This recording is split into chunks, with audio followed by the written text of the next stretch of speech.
The piercing shriek that shattered the 2:47 a.m. silence of the Desert Winds trailer park wasn't entirely unusual. 6-year-old Danny Hayes had always been a restless sleeper, prone to nightmares that left him calling out for his daddy in the darkness. But when Robert Bobby Hayes stumbled through the narrow hallway of their double-wide trailer, what he saw in Danny's small bedroom made his blood freeze solid in his veins. Danny's small body was rigid as a board, his back arched in an impossible curve, tiny fists clenched so tight his knuckles had gone white. His eyes had rolled back, showing only the whites, and his breathing came in short, desperate gasps that barely moved his chest.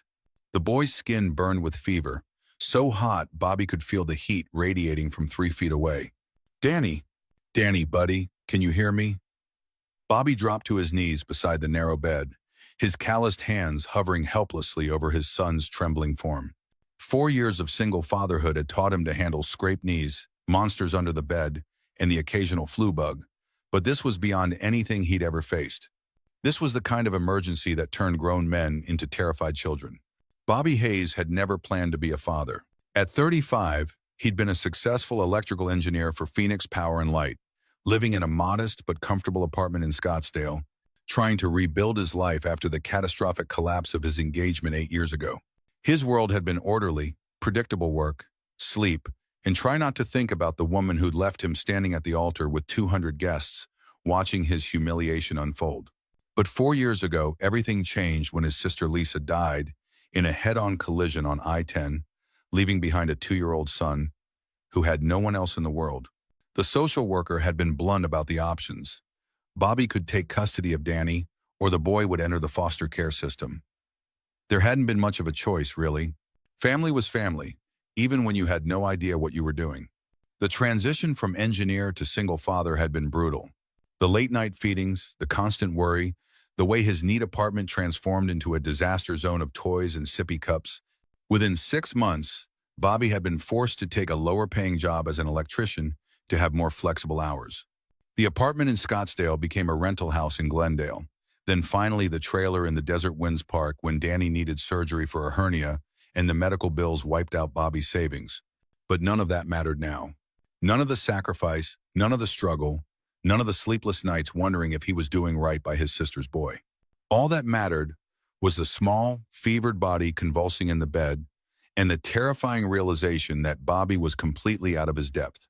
Okay, we're going to get you help," Bobby whispered, though he wasn't sure if he was talking to Danny or himself. He wrapped the boy in a damp towel, hoping to bring down the fever that seemed to be cooking him from the inside out. Danny's lips moved constantly, forming words that made no sense, carrying on conversations with people who weren't there. Bobby's hands shook as he fumbled for his phone, then remembered with a sinking heart that his truck had been in the shop for a week, with a blown transmission he couldn't afford to fix.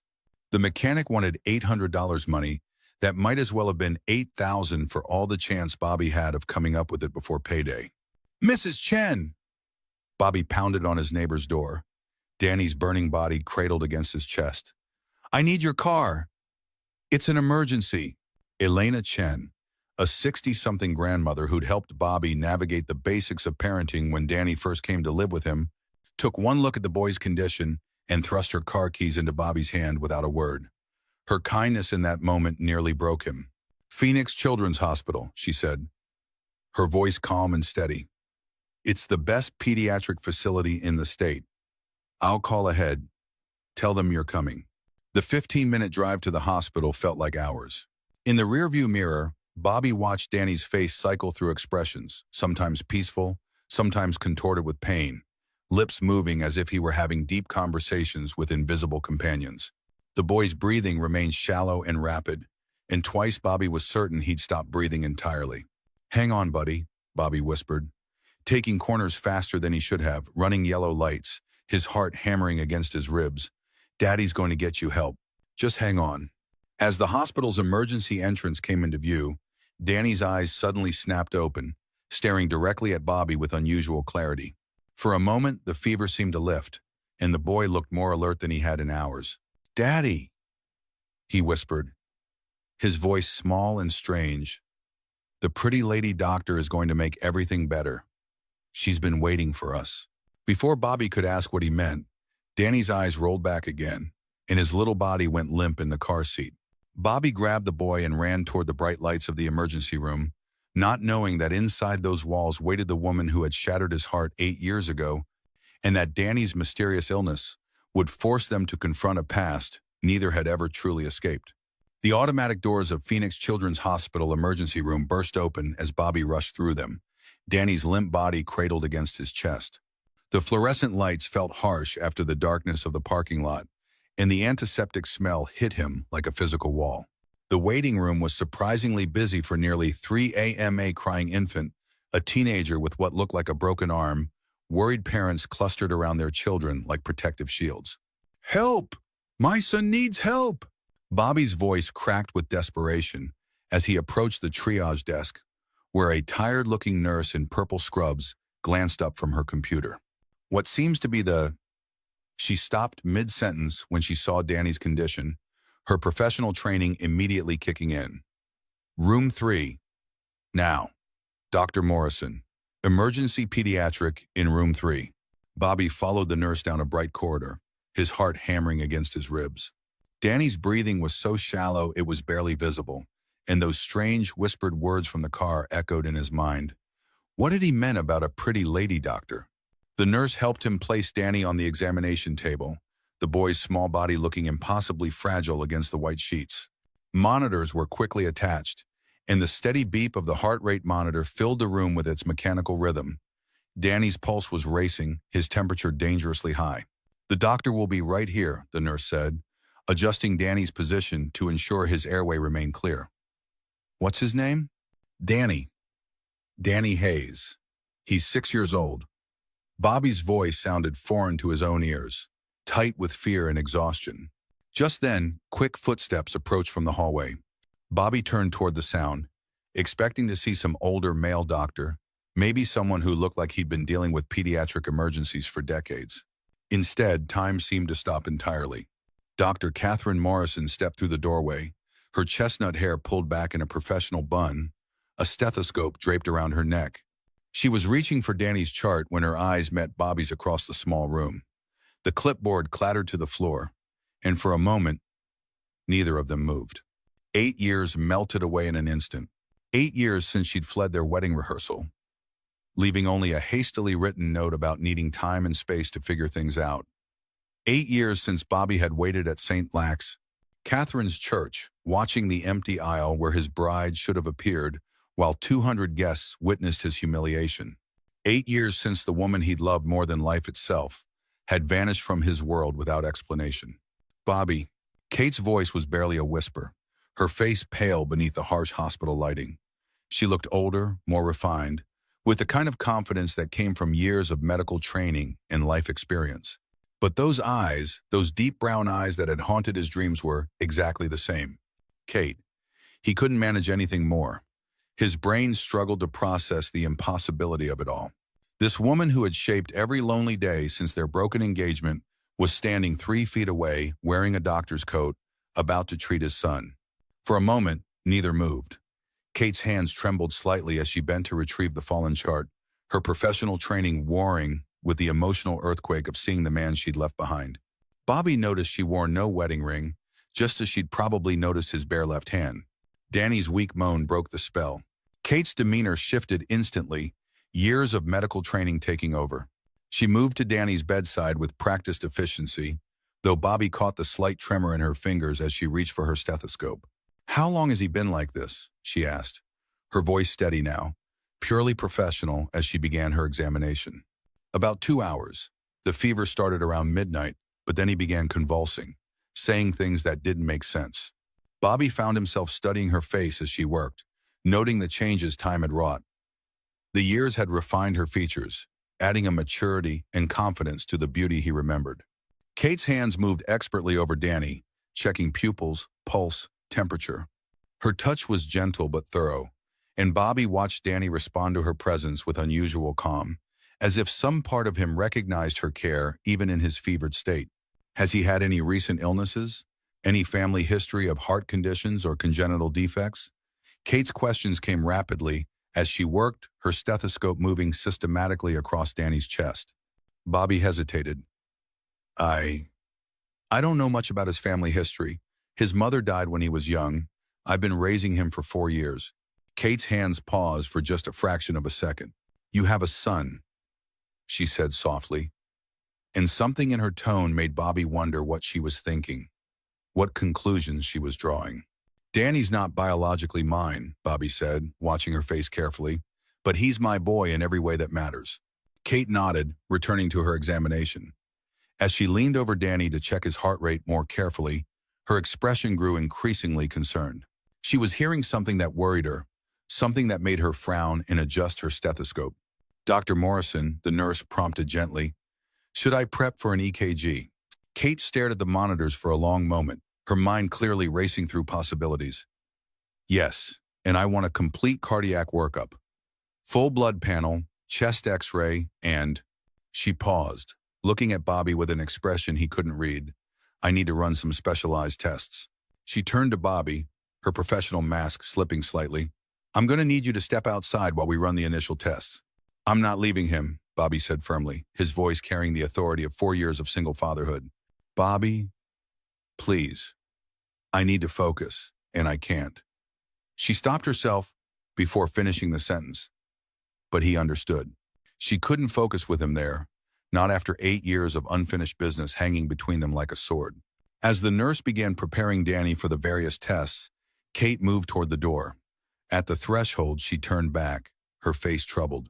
The woman who brought him to you 4 years ago, she said quietly, what was her name? Bobby's brow furrowed. There was no woman. Danny is my nephew, me. Sister Lisa's son. She died in a car accident, and I became his guardian. Kate's face went white as bone. Lisa Hayes, she whispered, and Bobby saw recognition flash across her features. You knew my sister?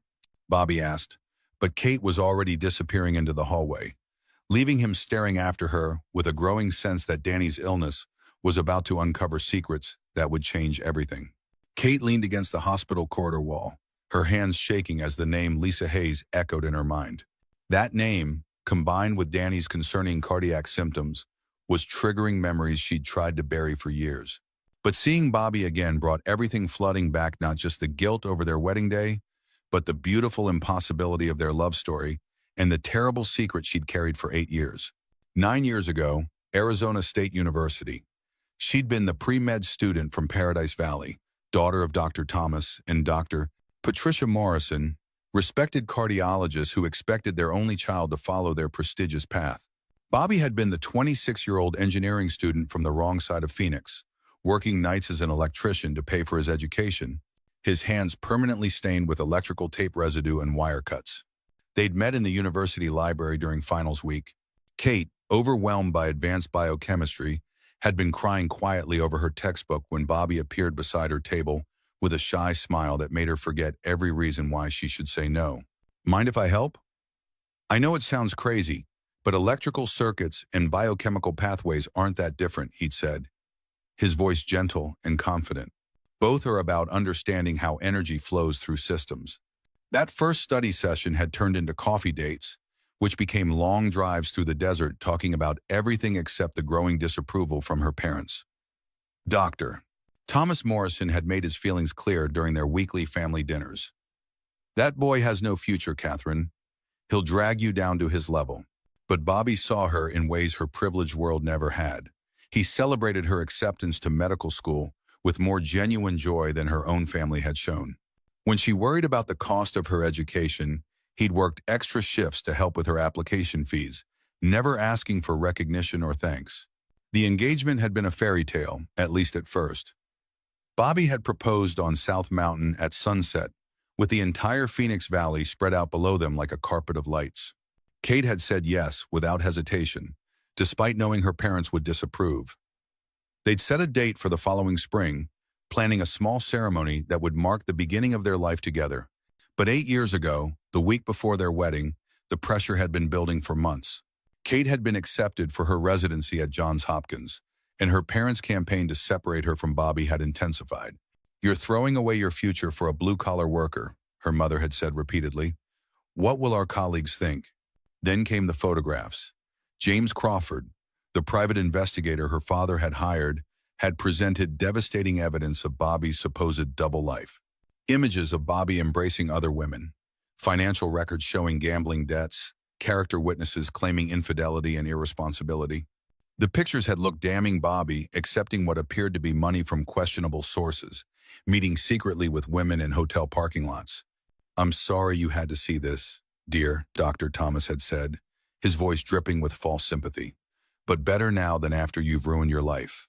Kate, young and overwhelmed by the weight of medical school and her parents' expectations, had believed the lies. The night before their wedding, she'd written the letter that would haunt her for 8 years and fled to Baltimore without speaking to Bobby face to face. What she never knew was that the women in the photographs were Bobby's sister Lisa and their cousin Maria, whom he'd been helping through various personal crises. The gambling debts were actually student loans he'd taken out to help pay for Kate's medical school expenses, surprise he'd planned to reveal after their honeymoon.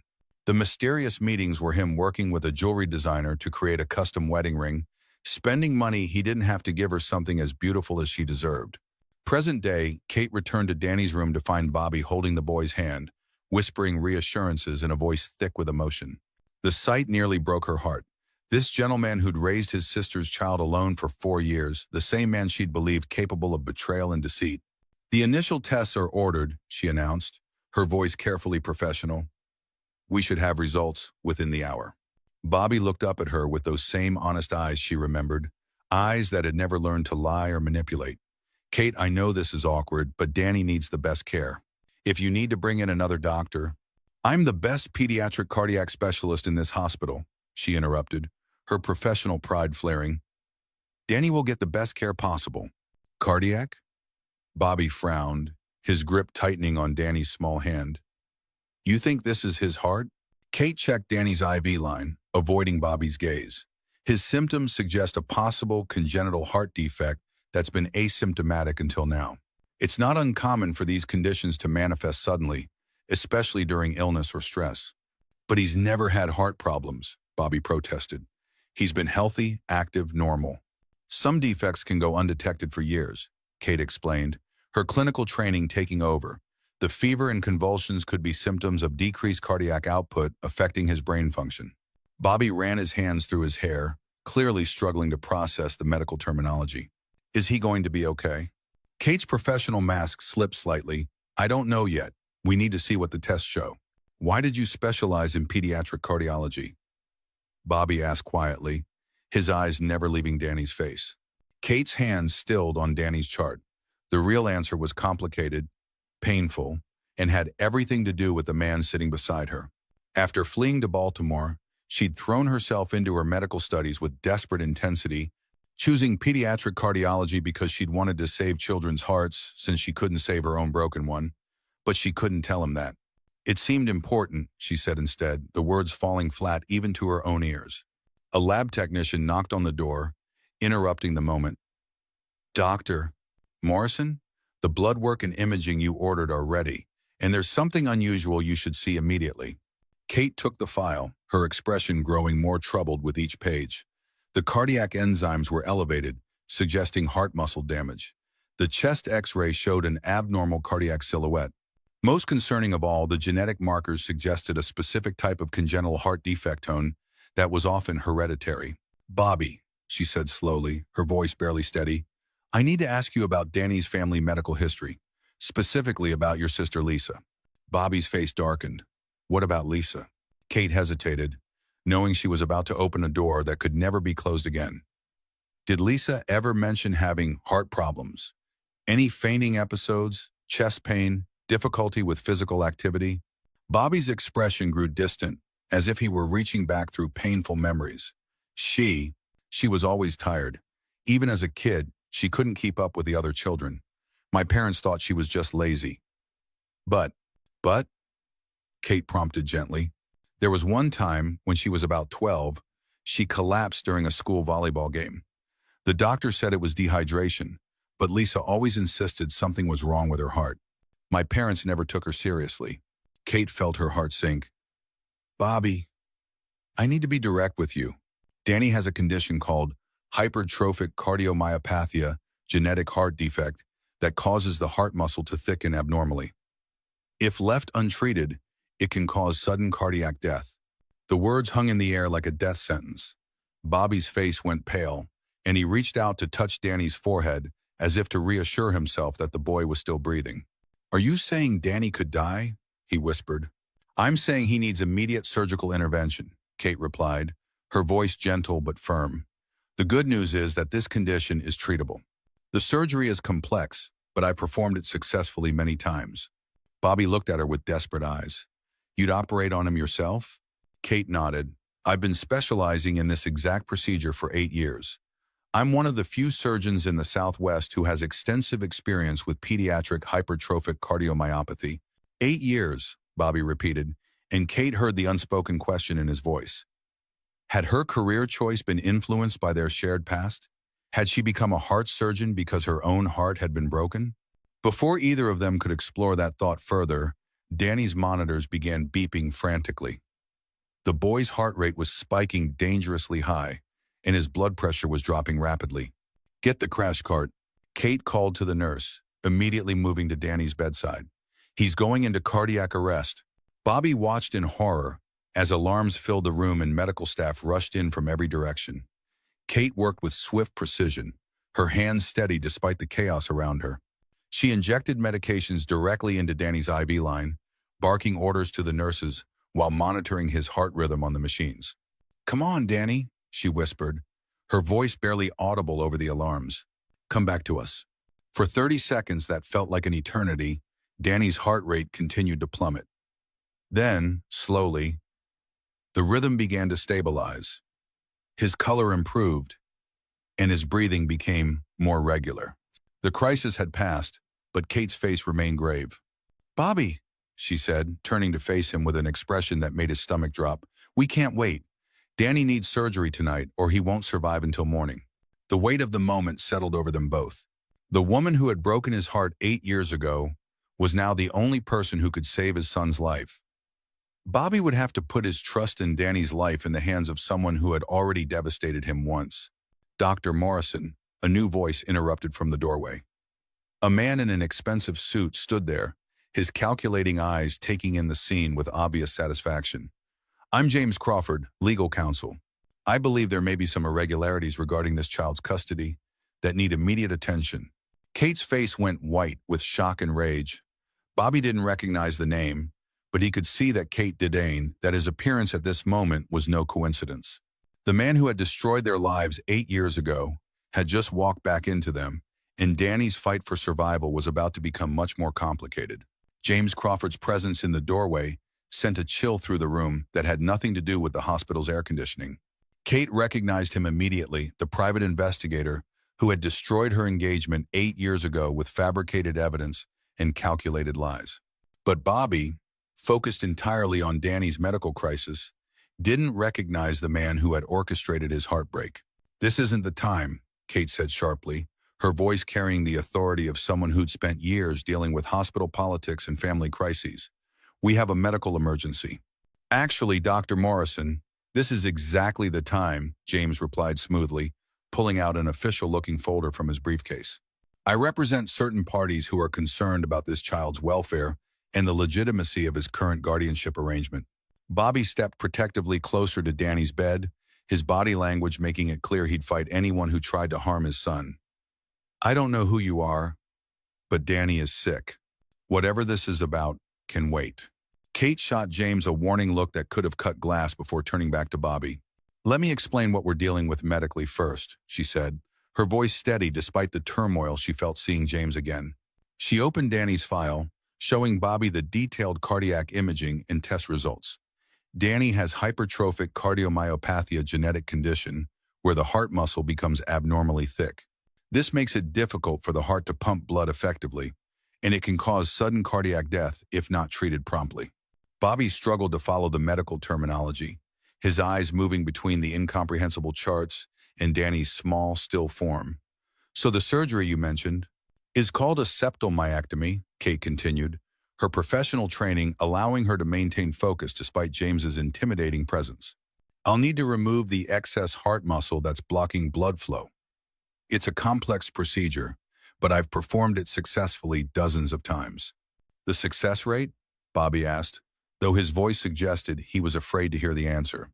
In cases like Danny's, with prompt intervention, the success rate is over 90%, Kate replied. But Bobby, we need to move quickly. His heart is already showing signs of severe stress. James cleared his throat from the doorway, his interruption calculated and deliberate. Perhaps I can shed some light on why immediate action might be complicated. Before Kate could object, Bobby turned to him with desperate eyes. If you know something that can help Danny, please tell me. The issue, Mr. Hayes, isn't Metacalits legal, James said, his voice carrying the smooth confidence of someone who'd spent years manipulating people in vulnerable situations. My investigation has revealed some concerning discrepancies in your custody arrangement. Kate felt her heart sink. She knew from experience that James Crawford specialized in finding and exploiting legal loopholes, especially when it served his client's interests. What kind of discrepancies, she asked, though she dreaded the answer. The custody papers you filed 4 years ago, James continued, directing his attention to Bobby, were they notarized? Did you go through proper legal channels, or did you simply assume guardianship when your sister died? Bobby's face fell as he realized what James was implying. Lisa was my sister. Danny is my nephew. Of course I had the right to take care of him. Mr. Hayes, James said with calculated precision, legal guardianship requires court approval, home studies, and formal adoption proceedings. Simply being related to a child doesn't automatically grant you custody rights, especially when there are other factors to consider. What other factors? Bobby demanded, his voice rising with anger and confusion. James smiled coldly. Your financial situation. For instance, your employment history. The fact that you're a single male with no formal parenting experience, living in a trailer park, working a blue-collar job that barely covers your basic expenses. Kate stepped between Bobby and James, her protective instincts flaring. Even if there were legal irregularities, Bobby has been Danny's father in every way that matters for 4 years. Any court would consider his proven dedication and love. Unfortunately, Dr. Morrison, James replied, good intentions don't override legal requirements. The state has an obligation to ensure children are placed in suitable homes through proper channels. Danny stirred in his bed, his fever-bright eyes opening to focus on Bobby with startling clarity. Daddy, he whispered weakly, his small hand reaching out. Are you going to leave me too? Bobby immediately took Danny's hand, his voice thick with emotion. Never, buddy. I'm never leaving you. Kate watched the interaction, seeing the genuine bond between them that transcended biology or legal documentation. Whatever the complications, Danny clearly considered Bobby his father in every way that mattered. There has to be a way to resolve this, Kate said firmly. Bobby, do you have any documentation from when you took custody of Danny? Any papers from the hospital or social services? Bobby's expression grew troubled. Everything happened so fast after Lisa died. Danny was in the hospital for weeks after the accident, and I signed papers saying I was his next of kin. I thought that was enough. James's smile grew predatory. I'm afraid it's not that simple, Mr. Hayes. Without proper adoption procedures, you have no legal standing as Danny's guardian. The boy is technically a ward of the state. That's ridiculous, Bobby exploded. I've been taking care of him for 4 years. I've fed him, clothed him, loved him, stayed up with him when he was sick. And I'm sure you've done your best, James said with false sympathy. But the fact remains that this arrangement is legally questionable. For Danny's own protection, it may be necessary to place him with a family that can provide proper care. Kate felt sick to her stomach. She recognized James's tactics was using Danny's medical crisis to manipulate the situation, probably for his own benefit. Mr. Crawford, what exactly is your interest in this case? Who hired you? I represent a family with extensive resources and experience in caring for children with special medical needs, James replied evasively. The Worthington family has been looking to adopt a child, and they're particularly equipped to handle complex medical situations. No, Bobby said firmly, his voice carrying the weight of absolute conviction. Danny stays with me. I don't care what papers you have or what families you represent. He's my son. James pulled out a business card, placing it on Danny's bedside table with deliberate ceremony. Mr. Hayes, I understand emotions are running high, but let's be practical. Danny's medical bills alone will likely bankrupt you. This surgery Dr. Morrison mentioned, it could cost hundreds of thousands of dollars. Can you afford that? Bobby's silence was answer enough. Kate watched his face crumble as he realized the impossible choice he was facing: fight for custody he might not legally have, or lose Danny to people who could afford to save his life. The Worthington family, James continued, has agreed to cover all medical expenses and provide Danny with every advantage: the best schools, the best health care, a stable home environment. Get out, Kate said quietly, her voice deadly calm. Now. James's mask slipped slightly, revealing something darker underneath. Dr. Morrison, surely as a medical professional, you can see the wisdom in ensuring this child receives proper care. I'm simply offering alternatives before the state intervenes. I said get out, Kate repeated, her voice carrying the authority of someone who'd spent years dealing with hospital security and difficult family situations. James collected his folder, but not before placing several documents on the bedside table. Information about proper placement facilities and contact details for the Worthington family. They're prepared to take custody immediately and ensure Danny receives the best possible care. After he left, the room fell silent except for the steady beeping of Danny's monitors. Bobby sank into the chair beside the bed, his face pale with shock and fear. Kate, he said quietly, what if he's right? What if Danny would be better off with a family that can afford to give him everything he needs? Don't you dare, Kate said fiercely, her professional composure cracking. Danny loves you. You've raised him with more dedication than most biological parents show their children. Money can't buy that kind of bond. But legally, Bobby began. Legally, we'll figure it out, Kate interrupted. But emotionally, psychologically, Danny belongs with you. Anyone can see that. Kate picked up James's business card, studying it with growing suspicion. There's something wrong about that man. His questions were too specific, too prepared. And how does he know so much about your personal finances? Bobby looked up at her, confusion and fear warring in his expression. You think he's lying about something? I think he knows more than he's saying, Kate replied, moving to Danny's bedside to check his vitals. The boy was sleeping peacefully now, but his condition remained critical. Bobby, I need you to trust me on this. Something about James Crawford's interest in Danny doesn't feel right. But what if he's telling the truth about the custody issues? Bobby asked desperately. What if I really don't have legal rights to Danny? Kate met his eyes across Danny's bed. Then we'll fight for those rights. But right now, we need to focus on saving Danny's life. The surgery can't wait, regardless of what James Crawford says. As if sensing the tension in the room, Danny's eyes fluttered open again. Daddy, he whispered, his voice barely audible. I'm scared. Bobby immediately leaned forward, his voice gentle despite his own fear. I know, buddy. But Kate, Doctor Morrison, she's going to take care of you. She's going to make you better. Danny's gaze shifted to Kate, and she saw something in his eyes that made her breath catch. You're the lady from the pictures, he said with startling clarity. What pictures? Kate asked, though her heart was already racing. The ones Daddy keeps in his wallet, Danny whispered. He told me you were someone special who had to go away. Kate's eyes filled with tears as she looked at Bobby, who had turned red with embarrassment. After all these years, after all the pain and separation, he'd kept her photograph? Danny's right, Bobby said quietly. You are someone special, and right now you're the only person who can help him. Kate reached out and gently touched Danny's hand. I'm going to do everything I can to make you better, Danny. But I need you to be very brave. Okay? Danny nodded solemnly. Will you stay with me? Even if the scary man comes back? Kate's jaw tightened as she thought about James Crawford and his threats. I'll stay with you, Danny, I promise. But even as she made that promise, Kate knew that James Crawford wasn't finished with them. Men like him didn't give up easily, especially when they had something to gain. And as Danny's surgery approached, she had a growing sense that their fight to save his life was about to become much more complicated. The next few hours would test not only Danny's strength, but also the bonds between the three people who had been brought together by tragedy and separated by lies.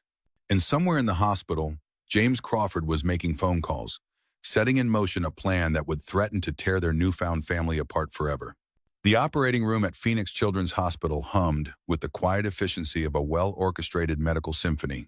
Kate Morrison stood at the scrub station, methodically washing her hands while reviewing Danny's case one final time in her mind. The 6-year-old boy was being prepped for surgery just beyond the sterile doors, his small body about to undergo one of the most complex cardiac procedures in pediatric medicine.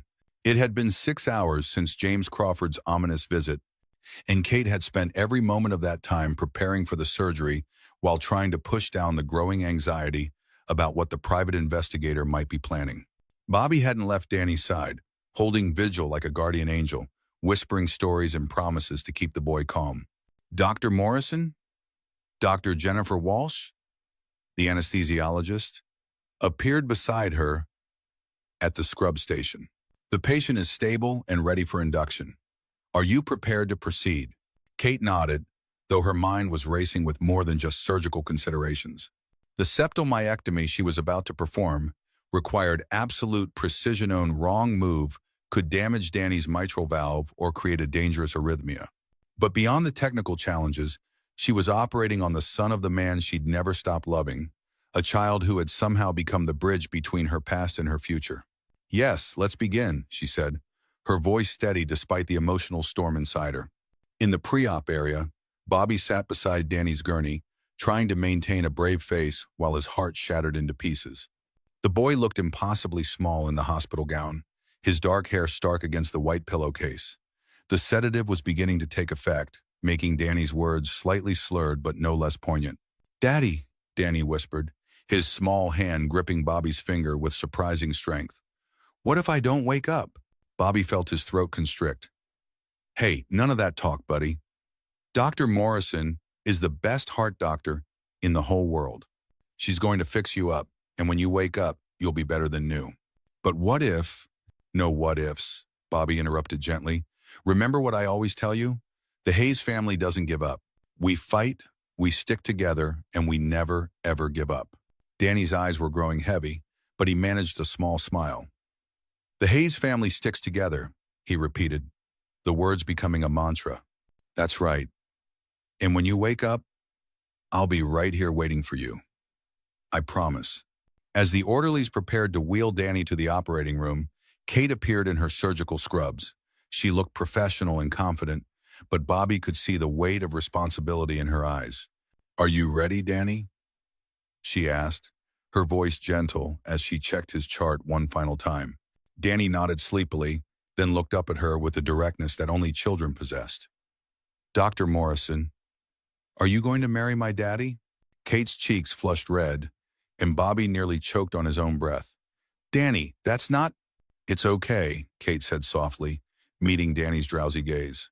"Right now, I just want to focus on making you better." "Is that okay?" "Okay," Danny whispered, "but I think you should. Daddy gets lonely sometimes." As they wheeled Danny toward the operating room, he called out one more time. "Daddy! Remember, Hayes' family sticks together." Bobby watched until the doors closed, then sank into the nearest chair, his legs suddenly unable to support him. The next few hours would determine whether Danny lived or died, and he was completely powerless to influence the outcome. Kate entered the operating room with the focused intensity that had made her one of the most respected pediatric cardiac surgeons in the Southwest. Danny lay on the table, looking even smaller under the bright surgical lights. The anesthesia team worked with quiet efficiency, monitoring his vital signs while preparing for the complex procedure ahead. "All right, everyone," Kate announced to her surgical team, "we're performing a septal myectomy on a 6-year-old male with hypertrophic cardiomyopathy. The patient has significant left ventricular outflow tract obstruction, and we need to remove the excess muscle tissue while preserving the mitral valve function." Dr. Martinez, her surgical resident, positioned himself across the table.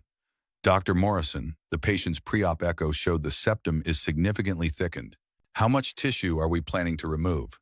Kate studied the monitors displaying Danny's heart rhythm and blood pressure. "We'll need to be conservative but effective.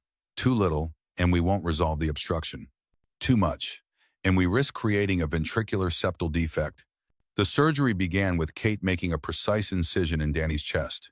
Each movement was deliberate and calculated, years of training and experience guiding her hands. But as she worked, she couldn't shake the feeling that this operation was about more than just saving a child's life. It was about redemption, second chances, in the mysterious ways that fate brought people together. Heart-lung bypass initiated, announced the perfusionist. Patient is stable. Kate carefully opened Danny's chest, revealing the small heart that had been struggling to keep him alive. The muscle tissue was indeed significantly thickened, confirming her diagnosis. She would need to remove the excess tissue with microscopic precision, creating a pathway for blood to flow freely from the left ventricle to the aorta. Beginning septal myectomy, she announced, her voice steady despite the magnitude of what she was attempting.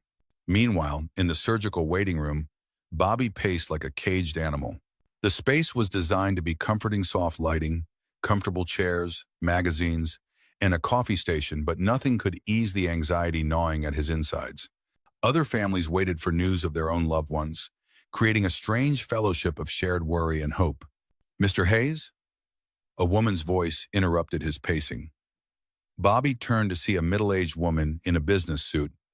Her expression, professional, but not unkind. "Yes, I'm Margaret Chen, from Child Protective Services. I understand there may be some concerns about your guardianship of Danny Hayes." Bobby's heart sank. James Crawford had made good on his threats. "Look, I don't know what you've been told, but Danny is my nephew. His mother was my sister Lisa. When she died, I took care of him because he had no one else." Margaret consulted her tablet, her expression neutral. "Mr. Hayes, I'm not here to remove Danny from your care. I'm here to understand the situation and see if we can resolve any legal irregularities." "Legal irregularities?" Bobby's voice rose, drawing attention from other families in the waiting room. "I've been taking care of Danny for 4 years. He's my son in every way that matters. And I can see that you love him very much," Margaret replied calmly. "But the issue is that there's no record of formal adoption proceedings. When your sister died, Danny should have been placed through official channels with home studies and court approval." Bobby slumped into a chair, suddenly exhausted. "I didn't know. Everything happened so fast after Lisa's accident. Danny was in the hospital for weeks, and I signed papers saying I was his next of kin. I thought that was enough." Margaret's expression softened slightly. "Mr. Hayes, I've reviewed your situation, and I want you to know that my recommendation will be for Danny to remain with you. You've provided a stable, loving home for 4 years. However, we will need to formalize the adoption through proper legal channels." "What does that mean?" Bobby asked, hope beginning to creep into his voice. "It means paperwork, court hearings, and formal approval of your adoption petition. The process typically takes 6 to 8 months, but Danny can remain with you throughout." Bobby felt a wave of relief wash over him. So James Crawford was lying? Danny can't be taken away? Margaret frowned. "James Crawford? I wasn't contacted by anyone with that name. My visit was prompted by a routine audit of informal custody arrangements." "Who is James Crawford?"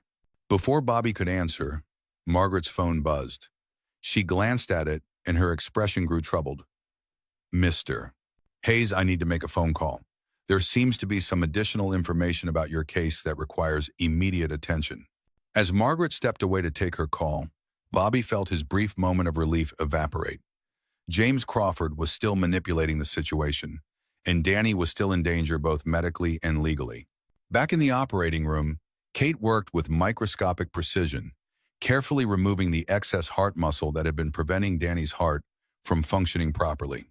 The procedure was going well, but it was far from over. Dr. Morrison, Dr. Martinez observed, "The patient's heart rhythm is showing some irregularities."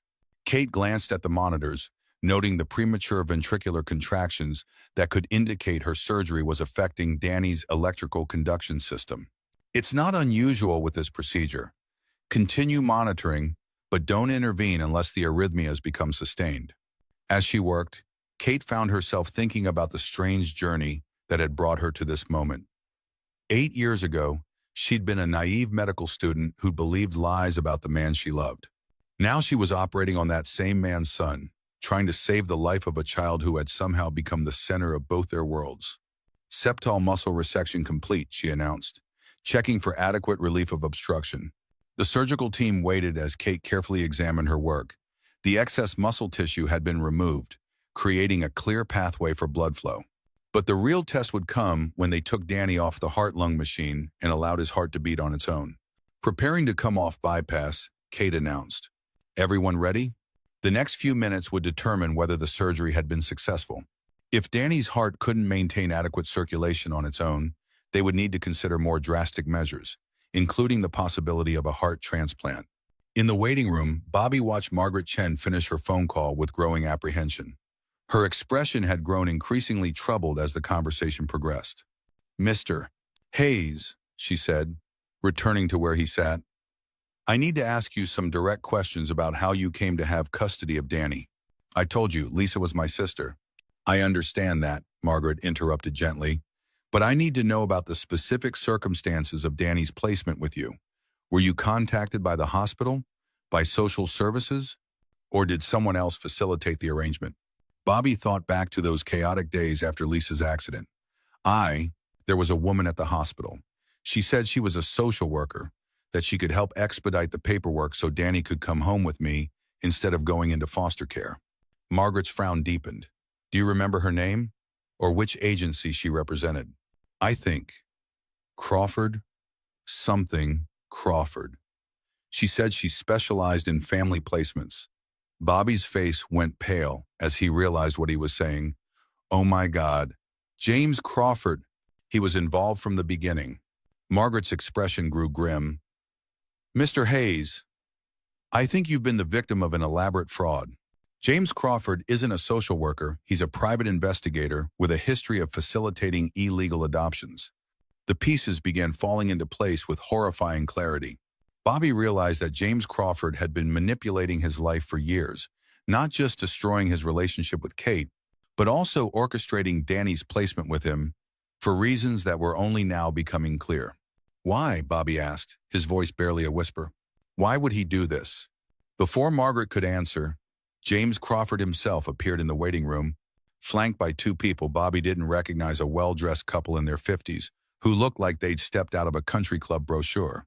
"Mr. Hayes," James said with his characteristic smooth confidence, "I'd like you to meet Thomas and Patricia Worthington. They're here to discuss Danny's future." The woman, Patricia, stepped forward with a smile that didn't reach her eyes. "Mr. Hayes, we understand you've been caring for Danny, and we want you to know how grateful we are for everything you've done." "Grateful?" Bobby stood up, his confusion turning to anger. "Who are you people?" Thomas Worthington spoke for the first time, his voice carrying the authority of someone accustomed to getting his way. "We're the family that's been waiting to give Danny the life he deserves, the life you unfortunately cannot provide." Margaret Chen intervened, her voice sharp with authority. "Mr. Crawford, these people have no legal standing in this matter. And you," she pointed at James, "are in serious legal trouble for your role in facilitating an illegal adoption." James's smooth facade finally cracked. "Miss Chen, I think you'll find that Mr. Hayes' custody of Danny is equally illegal. The boy needs proper placement with a family that can afford his medical care." "The boy has a name," Bobby said, his voice rising. "Danny, and he's my son, not some commodity to be traded around." Patricia Worthington's mask of sympathy slipped slightly. "Mr. Hayes, surely you can see that we're better equipped to provide for a child with Danny's medical needs. We have resources, connections, the best doctors." "He already has the best doctor," Bobby interrupted. "Dr. Morrison is operating on him right now." At the mention of Kate's name, James Crawford's expression grew calculating. "Ah, yes, Dr. Morrison. How convenient that your former fiancé happens to be Danny's surgeon. One might wonder about the ethics of that arrangement." Bobby felt his world tilting. "What are you talking about? Did you really think it was a coincidence that Kate Morrison was working emergency pediatrics the night you brought Danny to the hospital?" James asked with cruel satisfaction. "Did you think it was fate that brought you back together?" Margaret Chen stepped between them, her professional authority taking control of the situation. "Mr. Crawford, I'm placing you under citizen's arrest for fraud and illegal adoption facilitation." "Mr. and Mrs. Worthington, you have no legal standing here and need to leave immediately." But James wasn't finished. "Miss Chen, you might want to check Dr. Morrison's employment records. She specifically requested to work emergency pediatrics 6 months ago, after learning that Bobby Hayes was living in Phoenix with a child. She's been manipulating this situation from the beginning. Bobby felt the ground disappear beneath his feet. That's not true, he said, but his voice lacked conviction. Isn't it? James pressed. Ask yourself, Mr. Hayes, what are the odds that the woman who destroyed your life 8 years ago would just happen to be the doctor who could save your son? The waiting room fell silent except for the sound of Bobby's world crashing down around him. Had Kate been manipulating him? Had she somehow orchestrated this entire situation? Before anyone could respond, the surgical waiting room doors burst open. Kate appeared, still in her surgical scrubs, her face flushed with exhaustion and something else at triumph. Bobby, she called out, her voice carrying across the room. Danny's surgery was successful. He's going to be fine. The relief that flooded through Bobby was immediately tempered by James Crawford's accusations. As Kate approached, Bobby saw her through new eyes, wondering if the woman who just saved his son's life was the same person who'd been manipulating his life for months. Kate, he said quietly, we need to talk. Kate's expression grew puzzled as she took in the scene Margaret Chen from Child Protective Services, James Crawford with his calculating smile, and the well-dressed couple who were clearly out of place in a hospital waiting room. What's going on? She asked, but her eyes were already focusing on James Crawford with recognition and growing alarm. Dr. Morrison, James said with mock politeness, I was just explaining to Mr. Hayes how remarkably convenient it was that you happened to be working emergency pediatrics when he brought Danny to the hospital. Kate's face went pale. Bobby, whatever he's told you. Is it true? Bobby interrupted, his voice heavy with exhaustion and betrayal. Did you request to work emergency pediatrics? Did you know I was in Phoenix? Kate's silence was answer enough. Bobby saw the truth in her eye as she had known. She had been watching, and she had positioned herself to be there when he needed her. I can explain, she said quietly. Explain what? Bobby's voice cracked with emotion. Explain how you've been manipulating my life for months? Explain how you used Danny's illness to get back into my life? That's not what happened, Kate protested, but her words fell on deaf ears. Margaret Chen stepped forward, her professional training taking over. This is neither the time nor the place for this discussion. Mr. Hayes, your son has just undergone major surgery and needs his father's support. Oh, Dr. Morrison, regardless of your personal history with Mr. Hayes, you've just saved a child's life. Let's focus on what's important here. But James Crawford wasn't finished. What's important is that this entire situation has been orchestrated by people with their own agendas. Mr. Hayes, the Worthington family is prepared to provide Danny with the best possible care, including follow-up surgeries if needed. They have the resources to ensure he never wants for anything. Over my dead body, Bobby said, his voice carrying the weight of absolute conviction. Patricia Worthington stepped forward, her voice sickeningly sweet. Mr. Hayes, surely you can see that we're offering Danny opportunities you could never provide. The best schools, the best medical care, a stable home environment. He has a stable home environment, Bobby interrupted. With me, living in a trailer park, working as an electrician, barely able to afford his medical bills? Thomas Worthington's voice carried the condescension of someone who'd never worried about money. Is that really what's best for Danny? Kate found her voice, her professional authority cutting through the emotional chaos. Danny's surgery was successful, but he'll need ongoing cardiac monitoring and possible follow-up procedures. The most important factor in his recovery will be emotional stability and continuity of care. Removing him from the only father he's ever known would be traumatic and potentially dangerous. Dr. Morrison, James said with calculated cruelty, your medical opinion might carry more weight if it weren't so obviously biased by your personal relationship with Mr. Hayes. My personal relationship with Bobby has nothing to do with my medical assessment, Kate replied firmly. Danny's best interests are my only concern. Are they? James pressed. Or are you using a sick child to repair a relationship you destroyed 8 years ago? The accusation hung in the air like a toxic cloud. Bobby looked at Kate, searching her face for answers, for truth, for something that would make sense of the chaos that had become his life. Bobby, Kate said quietly, I know how this looks, but you have to believe me, I never used Danny. Everything I've done has been to help him. But you did know I was in Phoenix, Bobby said, his voice flat with exhaustion. You did request to work emergency pediatrics. You did position yourself to be there when Danny got sick. Kate's shoulders sagged with defeat. Yes. I knew you were here. I knew about Danny. And yes, I requested the emergency rotation because I wanted to be available if you ever needed help. Available for what? Bobby asked, though he wasn't sure he wanted to hear the answer. For this, Kate replied, gesturing toward the operating room, for exactly this situation. Bobby, I specialize in pediatric cardiac surgery because I never got over what happened between us. I knew that if you ever had children, there was a statistical possibility they might have inherited cardiac conditions from Lisa's side of the family. The waiting room fell silent as the implications of Kate's words sank in. She'd spent 8 years preparing for this moment, building her career around the possibility that Bobby might someday need her help. You knew about Lisa's heart condition? Bobby asked, his voice barely a whisper. Kate nodded, tears beginning to stream down her face. Lisa was my friend in college, Bobby. We met before you and I did. She told me about her heart problems, about how your parents never took her seriously. When she died, I knew there was a chance Danny might have inherited the same condition. Bobby stared at her, trying to process this new information. You knew Lisa? You knew about her heart condition, and you never told me? I couldn't, Kate said, her voice breaking. After what happened with our engagement, after the way I left, I couldn't just call you up and say, hey, by the way, your nephew might have a heart defect.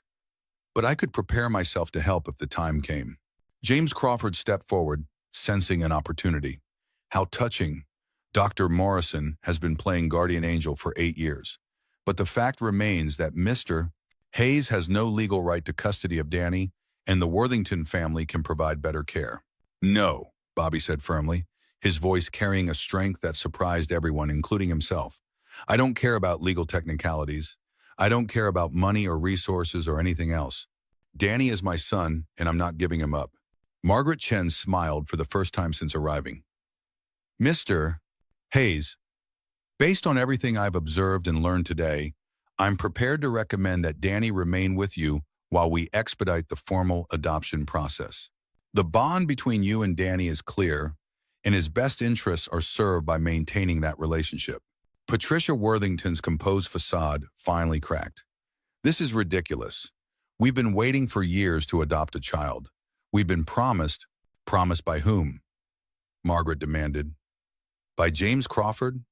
A man who's been facilitating illegal adoptions for years? James realized his carefully constructed plan was falling apart. Miss Chen, I think you'll find that my clients have substantial resources and connections that could make this process complicated. Are you threatening me? Margaret asked, her voice dangerously quiet. Before James could answer, 2 security guards appeared at the waiting room entrance. Mr. Crawford? One of them said. Phoenix PD would like to speak with you about some irregularities in several adoption cases. As the guards approached James, he made one last desperate attempt to salvage his scheme. Mr. Hayes, you're making a mistake. The Worthington family is offering you a fortune for Danny, enough to secure your own future. Think about what you're giving up. Bobby looked at James with disgust. You're talking about selling my son. I'm talking about providing for his future, James replied, but his voice lacked its earlier confidence. His future is with me, Bobby said firmly. Get out of here before I do something I'll regret.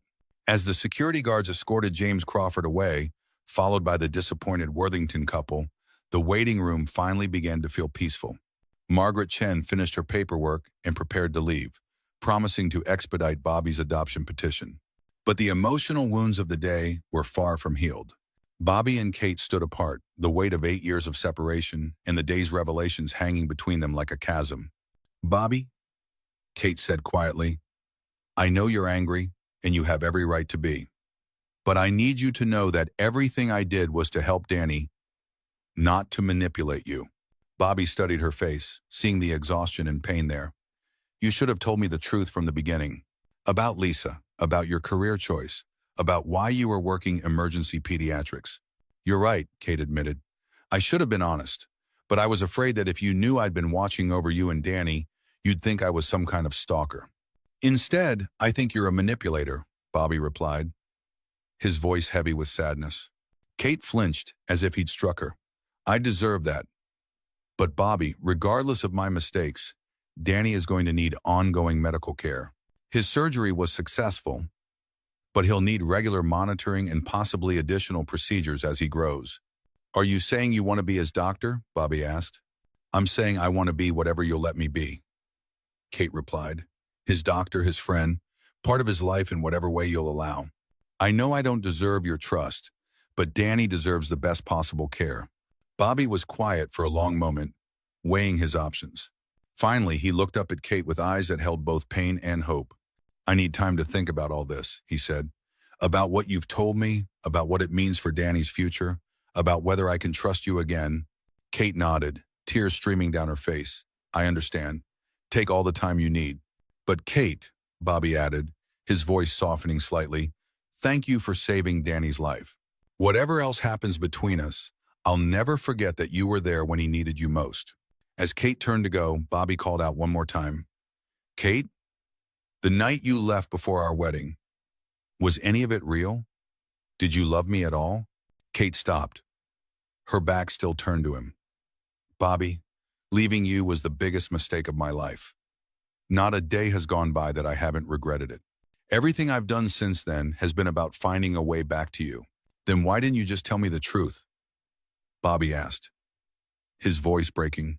Kate turned to face him, her eyes red with tears. Because I was afraid that if you knew how much I'd been watching over you, you'd realize how pathetic I am. How I've spent 8 years trying to undo the worst decision I've ever made. Bobby stared at her, seeing not the confident surgeon who just saved his son's life, but the broken woman who'd been carrying 8 years of guilt and regret. Kate, he said quietly, we both made mistakes. But right now, I need to focus on Danny. Can you understand that? Kate nodded. Of course, Danny comes first. He always should have. As Kate disappeared down the hospital corridor, Bobby sank into a chair and tried to process everything that had happened. In the span of 12 hours, he'd nearly lost his son, discovered that his custody was legally questionable, learned that his former fiancée had been watching over him for years, and realized that the woman who'd broken his heart was also the person who'd saved his son's life. The next few days would bring new challenges as Danny recovered from his surgery, and they navigated the complex legal and emotional aftermath of the day's events. But for now, Bobby allowed himself a moment of gratitude that Danny was alive and safe. Whatever came next, they would face it together, the Hayes family, which had somehow grown to include the woman who'd once torn it apart and had now helped put it back together again. 3 days after Danny's surgery, the morning sun streamed through the windows of the pediatric cardiac unit at Phoenix Children's Hospital, casting gentle shadows across the small room where Danny Hayes lay recovering. The boy's color had returned to normal, and his breathing was steady and strong, a dramatic improvement from the night when Bobby had rushed him to the emergency room in a panic. Danny was awake, sitting up in bed with the resilience that only children possessed, already pestering the nurses about when he could go home. His chest bore the evidence of Kate's skilled surgery, a neat incision that would heal into a thin line, a badge of survival that would remind him forever of the night his life had hung in the balance. Bobby sat in the chair beside the bed, a chair he'd barely left since the surgery ended. Dark circles under his eyes told the story of 3 sleepless nights, but his face showed the relief of a man who'd watched his son return from the brink of death. His clothes were wrinkled, his hair disheveled, and he hadn't shaved in days, but he looked more at peace than he had in weeks. "Daddy," Danny said, his voice stronger than it had been in weeks. "When can I go back to school? I want to tell Mrs. Rodriguez about my surgery, and Tommy Martinez, and everyone in my class." Bobby smiled, the first genuine smile he'd managed in days. "Soon, buddy. Dr. Morrison says you need to take it easy for a few more weeks, but you're healing great. Better than great, actually." At the mention of Kate's name, Danny's eyes lit up with the enthusiasm of a child who'd found a new favorite person. "Is Dr. Morrison coming to see me today? I want to show her my drawing, and I want to ask her about hearts and stuff." Danny held up a crayon drawing. He'd been working on a picture of 3 stick figures standing in front of a house. One wore a stethoscope, one held what looked like electrical tools, and the smallest figure stood between them with a big smile and arms outstretched, as if embracing both adults. "That's us," Danny explained proudly. pointing to each figure. You, me, and Dr. Morrison. We're a family now, right? I mean, she saved my life, and she makes you smile, and she knows about hearts and stuff. Bobby's throat tightened with emotion. In the innocent world of a 6-year-old, the solution to adult problems was beautifully simple. Love plus gratitude plus proximity equaled family. If only grown-up relationships could be solved with crayons and construction paper. Danny, Bobby said gently, sitting on the edge of the bed, Dr. Morrison is your doctor, and she's a very good friend. But grown-up relationships are complicated. There are things about the past that make it difficult. What kind of things? Danny asked with the directness that only children possessed. Bad things? Bobby struggled with how to explain 8 years of hurt and betrayal to a 6-year-old. Not bad things exactly, just complicated things. Things that happened before you came to live with me. But you like her, right? Danny pressed, his dark eyes serious. I can tell you like her. You get all smiley when she comes in the room. And she likes you too. I can tell because she gets all red in the face when you look at her. Danny, Bobby said, trying to find the right words. Sometimes liking someone isn't enough. Sometimes people hurt each other, even when they don't mean to. And it takes time to fix that hurt. How much time? Danny asked, his 6-year-old impatience showing. I don't know, buddy. Maybe a long time, maybe forever. Danny considered this with the seriousness of a child who'd recently faced his own mortality. Daddy, when I was really sick, before the surgery, I had dreams. Strange dreams about angels and stuff. And one of the angels told me that people who love each other should fight for each other. That giving up is only for people who don't really love. Bobby felt his heart clench. What else did the angel tell you? That Dr. Morrison has been sad for a really long time, just like you've been sad. And that sometimes God brings people back together when they're ready to not be sad anymore. Before Bobby could respond to this profound observation, from his 6-year-old son, Kate appeared in the doorway. She looked tired but professional, her hair pulled back in its customary bun, her white coat pristine, despite the long hours she'd been working. But Bobby noticed the way her eyes immediately went to Danny, the way her face softened with genuine affection. Good morning, Danny, she said, her voice warm as she approached the bed. How are you feeling today? Any pain? Any dizziness? Great, Danny announced, holding up his drawing with obvious pride. Look what I made. It's our family. Kate's eyes met Bobby's over Danny's head, and he saw the pain there, they longing for something she knew she might never have, the hope that somehow they could find their way back to each other, and the fear that she'd destroyed any chance of that 8 years ago. It's beautiful, Danny, Kate said softly, taking the drawing and studying it with the seriousness it deserved. You're a very talented artist. This house looks like a happy place to live. It is happy, Danny said matter-of-factly. That's why you should come live with us.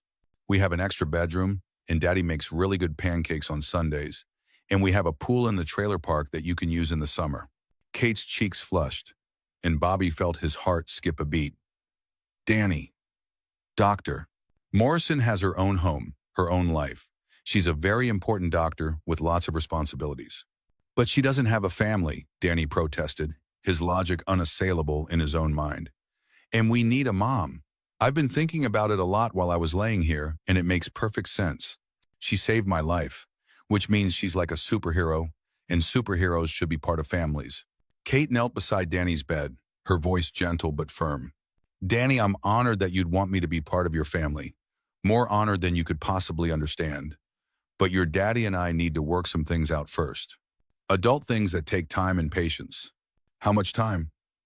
Danny asked, his 6-year-old impatience showing again. I don't know, Kate admitted honestly. But I promise you, no matter what happens between your daddy and me, I'll always be here to take care of you medically. You'll always be special to me, Danny. You'll always be one of my favorite patients.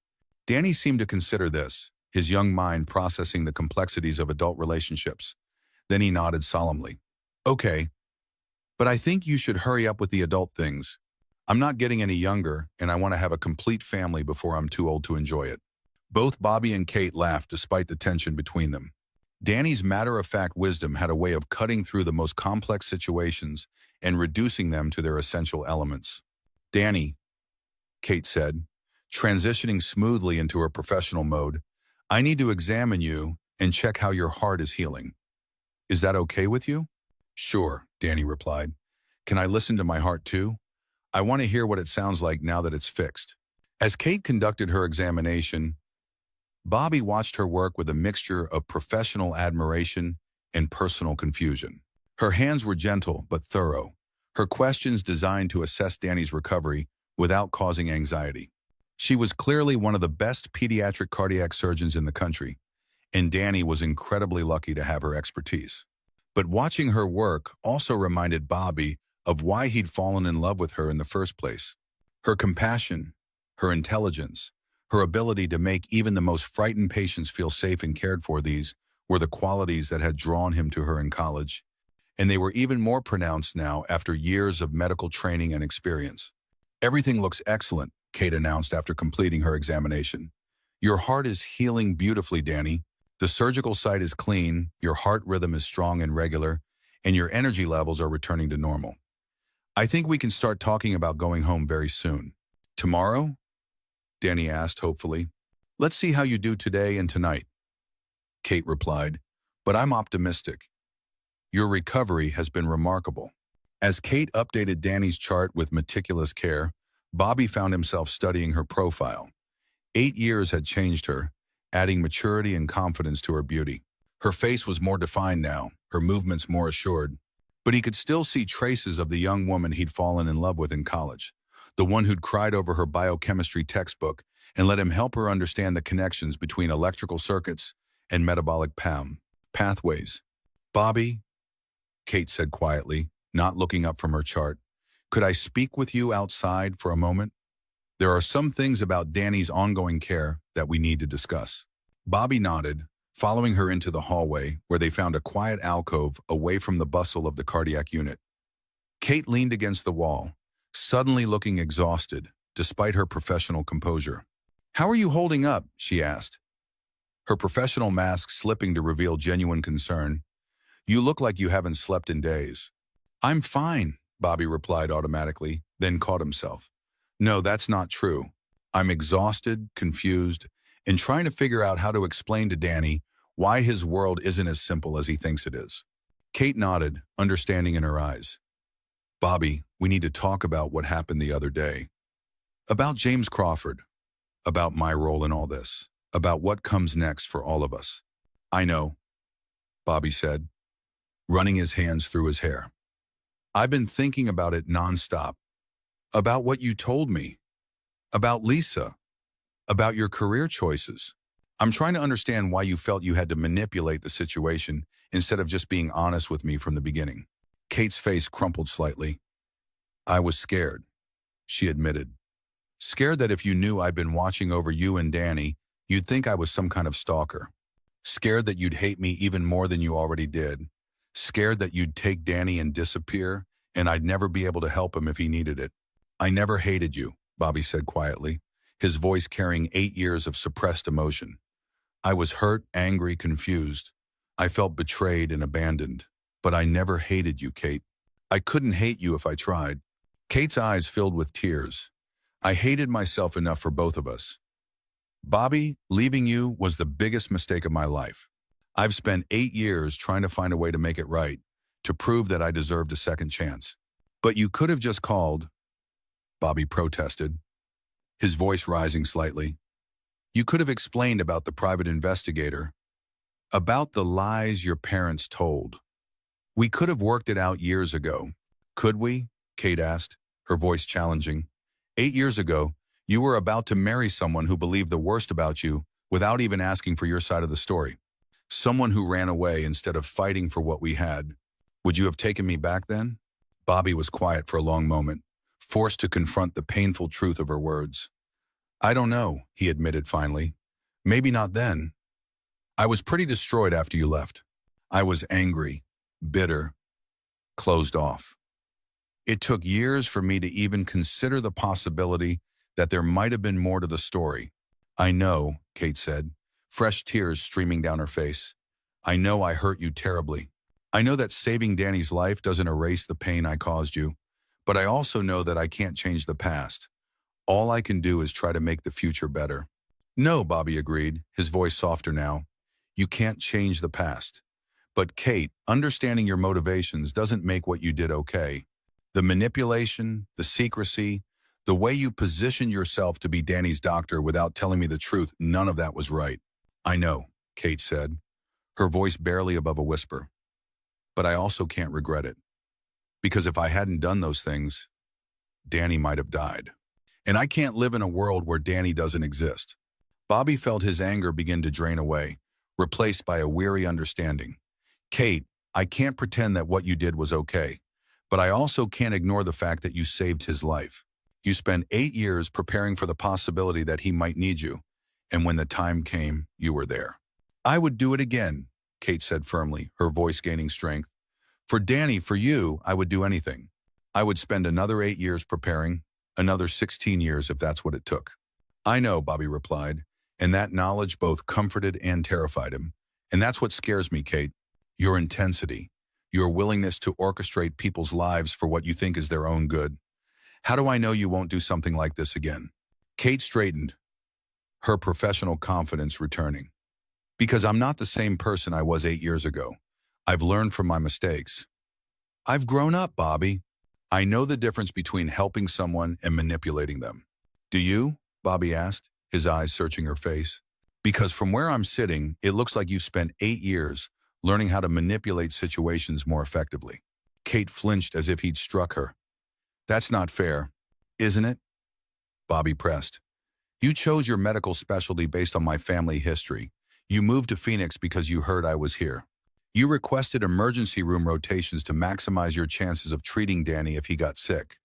You've been pulling strings and positioning pieces for 8 years, Kate.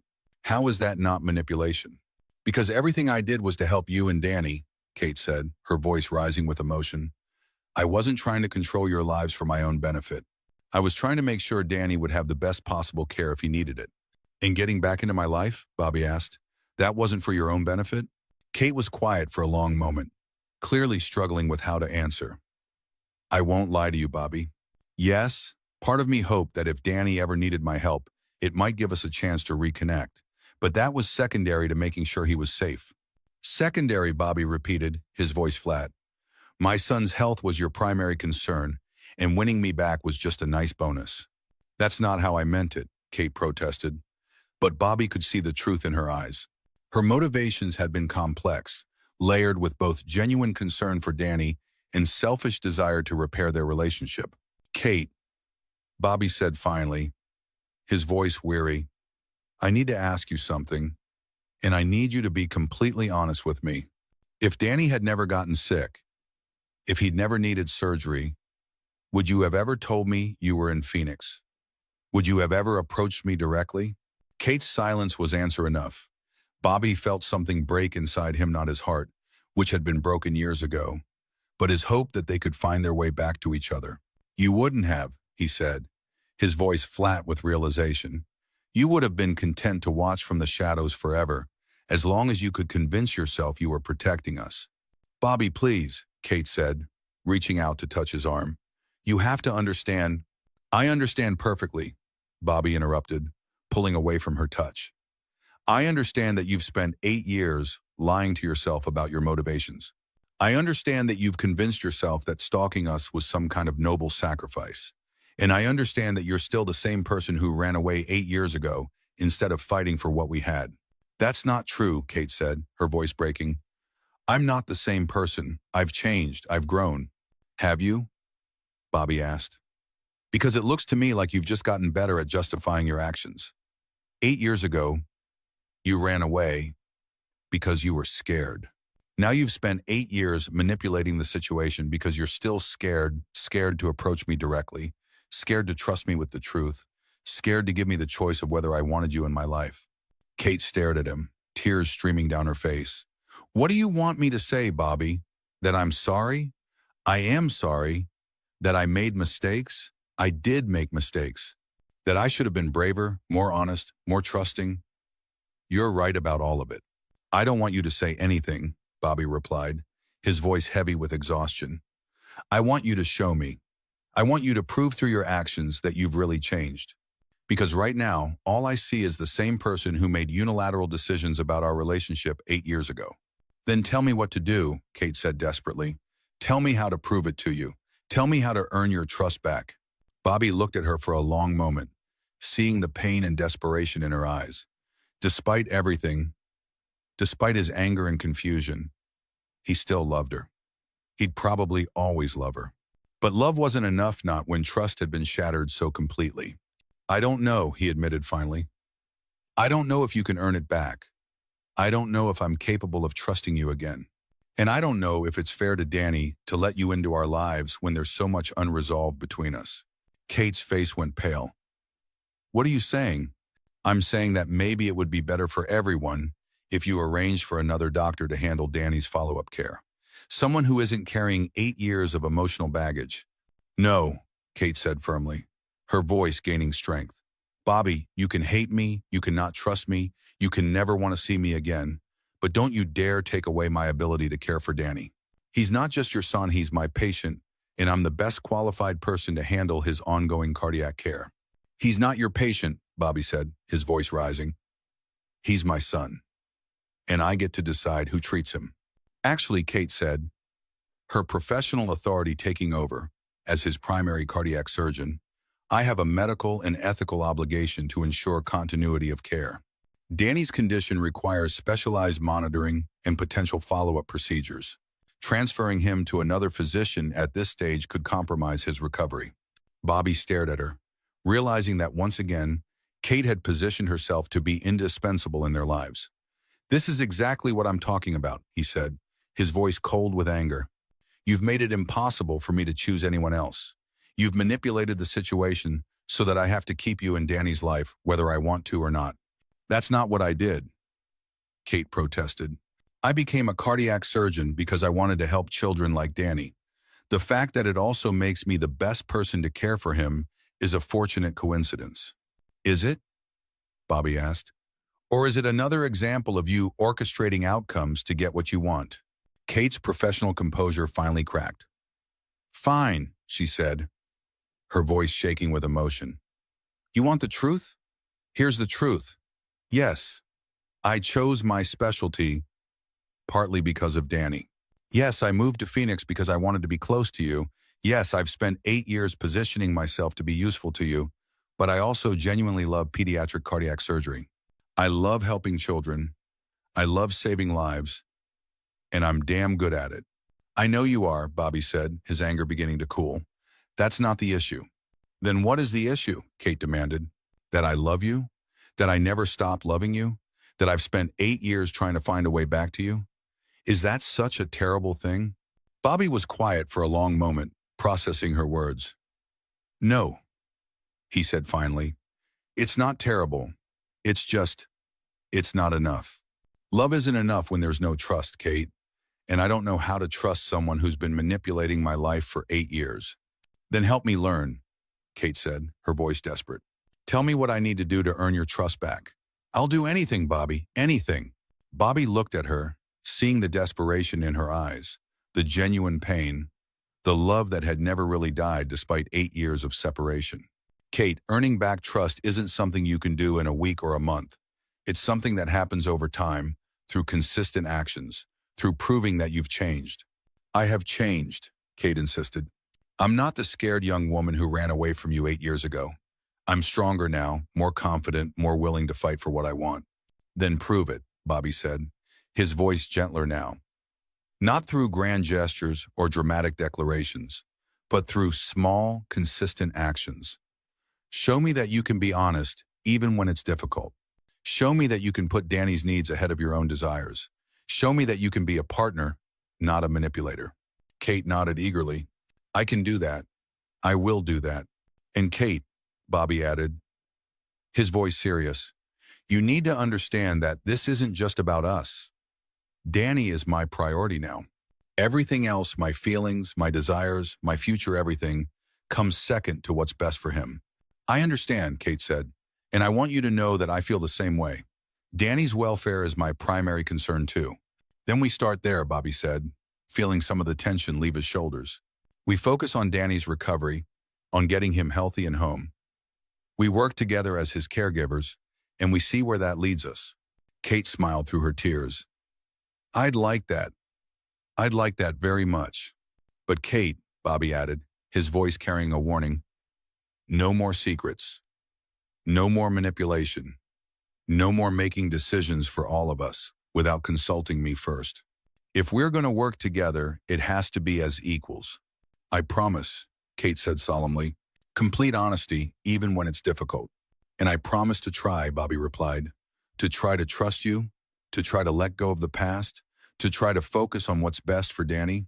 As they talked, neither noticed Danny watching them through the window of his room, his 6-year-old mind processing the adult emotions playing out in the hallway.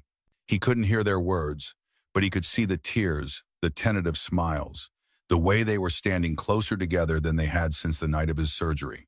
Danny turned back to his drawing, adding details to the house where his stick figure family lived. In his mind, the solution was still beautifully simple people who loved each other should be together. All the grown-ups had to do was figure out what he already knew. But as he worked on his drawing, Danny also understood something that the adults hadn't quite grasped yet. Sometimes families weren't just about love. Sometimes they were about second chances, about forgiveness, about choosing to be together even when it was hard. And sometimes, just sometimes, they were about little boys who needed both of their parents to be whole. Later that afternoon, Kate returned to Danny's room with a wheelchair and a big smile. Someone's ready to take a test drive around the hospital, she announced. Danny's face lit up with excitement. Really? I can get out of bed? Just for a little while, Kate said, helping him into the wheelchair. We need to see how you handle moving around, and I thought you might like to visit some of the other kids in the unit. As they wheeled through the corridors, Danny peppered Kate with questions about the hospital, about other patients, about her job. His natural curiosity and empathy shone through as he insisted on stopping to talk to every child they passed. That little girl looked sad, Danny observed after they'd visited a 4-year-old who was waiting for her own surgery. Is she going to be okay? She's going to be fine, Kate assured him. She's just scared, like you were. Can I make her a drawing? Danny asked. Something to make her feel better? Kate felt her heart swell with affection for this remarkable child. I think that would be wonderful, Danny. I think that would help her very much. As they returned to Danny's room, they found Bobby waiting with a small bouquet of flowers he'd bought from the hospital gift shop. These are for you, he said, presenting them to Kate with a shy smile. A thank you for taking such good care of Danny. Kate's eyes filled with tears as she accepted the flowers. Bobby, you didn't have to. Yes, I did, he said firmly. You saved his life. A few flowers hardly seems like enough. They're perfect, Kate said, breathing in the sweet scent of the carnations and baby's breath. Thank you. Danny watched this exchange with satisfaction. In his 6-year-old mind, flower giving was a sure sign that adults were moving in the right direction. Dr. Morrison, Danny said as Kate helped him back into bed. Can I ask you something? Of course, sweetie. Do you have any kids of your own? Kate's face grew sad. No, Danny. I don't have any children of my own. Why not? Kate glanced at Bobby, unsure how to answer. Sometimes things don't work out the way we planned them, she said finally. But you'd be a really good mom, Danny said with the matter-of-fact confidence of a child. You're nice, and you're smart, and you know how to make people feel better when they're scared. Thank you, Danny, Kate said softly. That's one of the nicest things anyone has ever said to me. Maybe you could practice being a mom with me, Danny suggested. You know, until you get your own kids. Bobby and Kate exchanged a look over Danny's head, both of them touched by his innocent generosity. I'd like that very much, Kate said, her voice thick with emotion. That evening, as visiting hours were winding down, Bobby prepared to leave for the night. It was the first time since Danny's surgery that he'd felt comfortable leaving the hospital, confident that his son was truly on the mend. I'll be back first thing in the morning, he promised Danny, kissing his forehead. Will Dr. Morrison be here too? Danny asked. I'll be here, Kate assured him. I'm working the night shift tonight, so I'll be right down the hall if you need anything. As Bobby gathered his things, Kate walked him to the elevator. They stood in comfortable silence for a moment, both processing the emotional conversations of the day. Bobby, Kate said finally, I know we still have a lot to work through, but I want you to know that talking to you today, being honest about everything, it felt good. It felt right. It did, Bobby agreed. It felt like the conversations we should have had 8 years ago. We're having them now, Kate said. That's what matters. Bobby nodded, but his expression remained thoughtful. Kate, can I ask you something? And I want you to be completely honest. Always, Kate said, and meant it. What do you want from me? From us? If you could wave a magic wand and make everything the way you wanted it, what would that look like? Kate was quiet for a long moment, considering her answer carefully. I want us to be a family, she said finally. I want to wake up every morning knowing that you and Danny are part of my life. I want to help Danny with his homework and teach him about medicine and be there for his soccer games and school plays. I want to cook dinner with you and argue about whose turn it is to do the dishes and fall asleep next to you every night. Bobby felt his heart clench at the simple domesticity of her vision. And what if I can't give you that? What if I can't get past what happened between us? Then I'll accept whatever you can give me, Kate said, her voice steady despite the tears in her eyes. If all you can offer is a professional relationship for Danny's sake, then that's what I'll take. If you can offer friendship, I'll treasure that. And if someday you can offer more, well, I'll be here. Bobby studied her face, seeing the sincerity there, the patience, the love that had never really died. Kate, I can't make you any promises.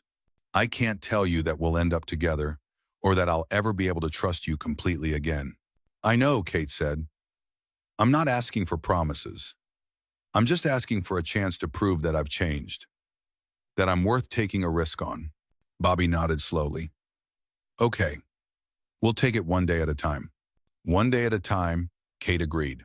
As the elevator arrived and Bobby stepped inside, he turned back to her. Kate, thank you for everything, for saving Danny's life, for being honest today, for giving me hope that maybe we can find our way back to each other. The elevator doors closed before Kate could respond, but Bobby saw her smile through the narrowing gap. It was a smile filled with hope, with love, with the promise of second chances. 2 weeks later, Danny was discharged from the hospital with a clean bill of health and strict instructions about activity restrictions and follow-up appointments. The ride home to the Desert Winds Trailer Park was filled with Danny's excited chatter about everything he wanted to do now that he was feeling better. Can we go to the park? He asked. Can I ride my bike? Can I play soccer again? When can I go swimming? Slow down, buddy. Bobby laughed, catching Kate's eye in the rearview mirror. She was riding in the back seat with Danny, monitoring him carefully despite his obvious good health. Dr. Morrison says I'm all better. Danny protested. Right, Dr. Morrison? You're healing beautifully, Kate corrected gently. But your heart is still recovering from surgery. We need to take things slowly for the next few weeks. How slowly? Danny asked with the impatience of a child who'd been cooped up in a hospital for 2 weeks. Slowly enough that you don't end up back in the hospital, Kate replied firmly. I know it's hard to be patient, but your heart needs time to finish healing. As they pulled into the trailer park, Bobby felt a familiar mix of pride and embarrassment. The Desert Winds wasn't much to look at, aging trailers, cracked pavement, and the persistent smell of dust and desert heat. But it was home, and it was where he'd built a life with Danny. You don't have to come in, Bobby said as he parked in front of their double-wide trailer. I know this isn't. It's not what you're used to. Kate turned to face him, her expression serious. Bobby, if you think I care about where you live, you don't know me at all. This is Danny's home, which makes it one of the most important places in the world to me. As they carefully got Danny out of the car and settled him on the couch inside the trailer, Kate looked around with genuine interest. The space was small but clean, decorated with Danny's artwork and photographs of their little family. There were soccer trophies on the mantle, school photos on the refrigerator, and books scattered on every available surface. It was clearly a home filled with love, even if it lacked the material advantages Kate had grown up with. I like it, she said, and Bobby could tell she meant it. It feels like home. It's not much, Bobby said, suddenly self-conscious about the worn furniture and small rooms. It's perfect, Kate replied firmly. It's where you and Danny built your life together. That makes it perfect. Danny immediately began giving Kate a tour of their small home, showing her his room, his toys, his favorite books. His enthusiasm was infectious, and Kate found herself drawn into his world with surprising ease. This is my bed, Danny announced, bouncing on the small twin bed covered with a superhero comforter. And this is my dresser, And this is my desk where I do homework. And look, he opened his closet door to reveal a collection of clothes, toys, and treasures. This is where I keep all my important stuff. It's a wonderful room, Kate said, sitting on the bed beside him. I can tell you're very organized. Daddy says organization is important, Danny replied solemnly. He says, if you take care of your things, they'll take care of you. Over the next several days, Kate became a regular presence in their lives.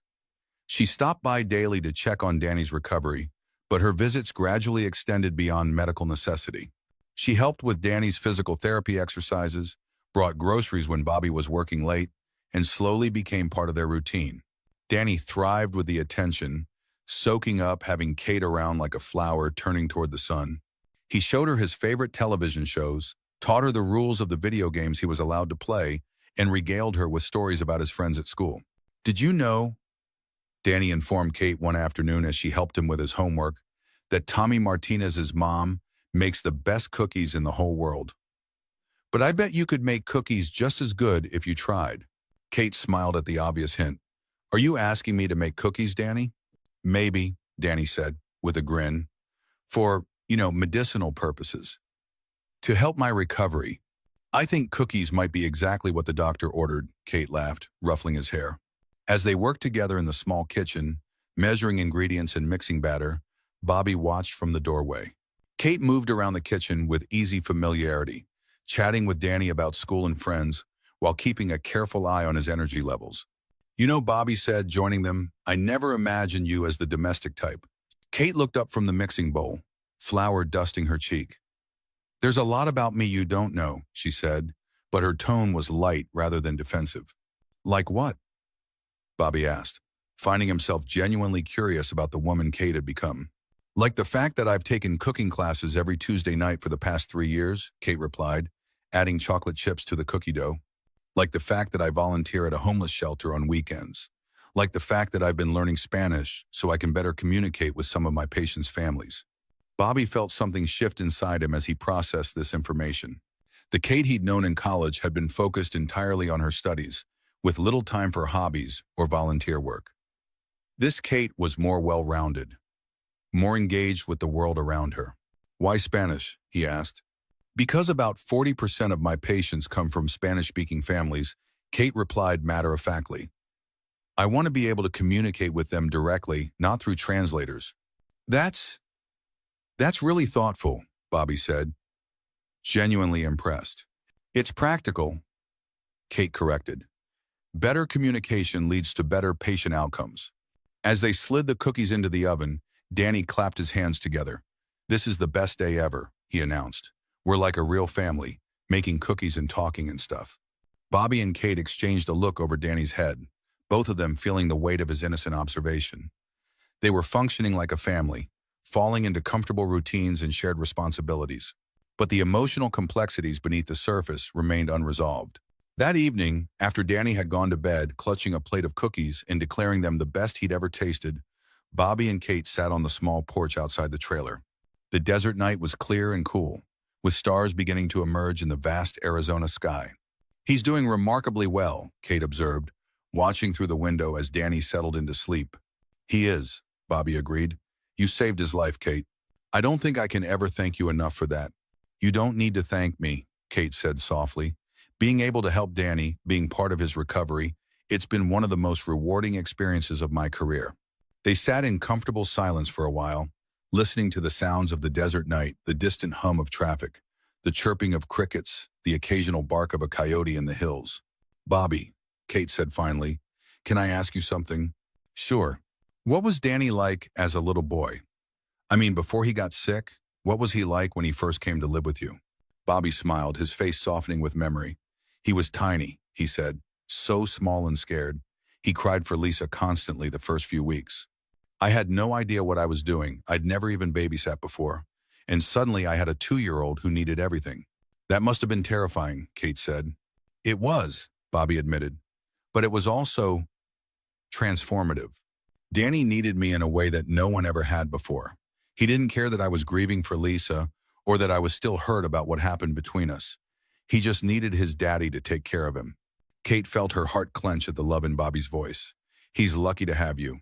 I'm the lucky one, Bobby replied. Danny gave me purpose when I didn't know what to do with my life. He made me a better person. You were already a good person, Kate said quietly.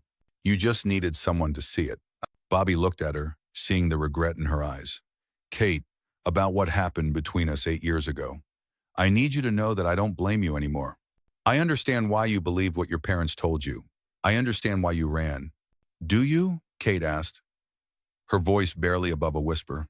I think so, Bobby said. You were young, and you were scared, and you were being manipulated by people you trusted. I was angry for a long time, but I'm not angry anymore. Kate felt tears begin to stream down her face. I'm so sorry, Bobby. I'm sorry for hurting you, for not trusting you, for wasting so many years we could have had together. I'm sorry too, Bobby said, surprising her. I'm sorry for shutting down after you left. I'm sorry for not fighting harder to find you and explain what really happened. I'm sorry for letting my pride keep me from trying to make things right. They sat in the desert silence, both of them processing years of hurt and regret. Finally, Kate spoke. Where do we go from here? She asked. Bobby considered the question carefully. I don't know, he admitted. I know that I still love you. I know that Danny loves you. I know that we work well together as a team, but I also know that I'm scared of getting hurt again. I'm scared too, Kate said. Scared of messing this up, scared of losing you and Danny again, scared of not being worthy of the second chance you're giving me. Then we'll be scared together, Bobby said, reaching out to take her hand. We'll take it one day at a time, and we'll figure it out as we go. Kate squeezed his hand, feeling hope bloom in her chest for the first time in 8 years. I love you, Bobby. I never stopped loving you. I love you too, Bobby replied, his voice thick with emotion. Despite everything, I never stopped loving you either. As they sat together under the vast Arizona sky, holding hands and sharing their fears and hopes, both Bobby and Kate knew that their journey was far from over. There would be difficult days ahead, moments of doubt and fear, times when the past would threaten to overwhelm the present. But they also knew that they were stronger together than they'd ever been apart, and that their love tested by time and trial was worth fighting for. Inside the trailer, Danny slept peacefully, his small chest rising and falling with the steady rhythm of a healthy heart. In his dreams, he was drawing another picture of his family, this one showing them all together on the porch, holding hands and looking at the stars. 6 months later, the community room at Desert View Community Center was decorated with simple flowers and filled with the people who mattered most to Bobby, Kate, and Danny. The guest list was deliberately small, some of Bobby's coworkers from the electrical company, a few of Kate's colleagues from the hospital, neighbors from the trailer park, Danny's teacher, Mrs. Rodriguez, and several families from Kate's clinic. Notably absent were Kate's parents, who had made their disapproval of her choices abundantly clear when she'd informed them of her engagement to Bobby. Dr. Thomas Morrison had been particularly harsh, calling her decision professional suicide and threatening to cut off all contact if she went through with the wedding. You're throwing away everything we've worked for, he'd said during their final phone conversation. Your reputation, your career, your future, all for a man who lives in a trailer park. I'm not throwing anything away, Kate had replied firmly. I'm choosing the life I want, the family I want, the love I want. And if you can't support that, then maybe it's better that you're not part of it. The conversation had ended with angry words and hurt feelings, but Kate had felt a strange sense of liberation. For the first time in her life, she'd chosen her own path without concern for her parents' approval. Danny stood beside Bobby at the altar, wearing a small black suit that Kate had helped him pick out. His chest bore the faint scar from his surgery, a reminder of the crisis that had brought his family together. He took his role as ring bearer with the utmost seriousness, clutching the small velvet box as if it contained the crown jewels.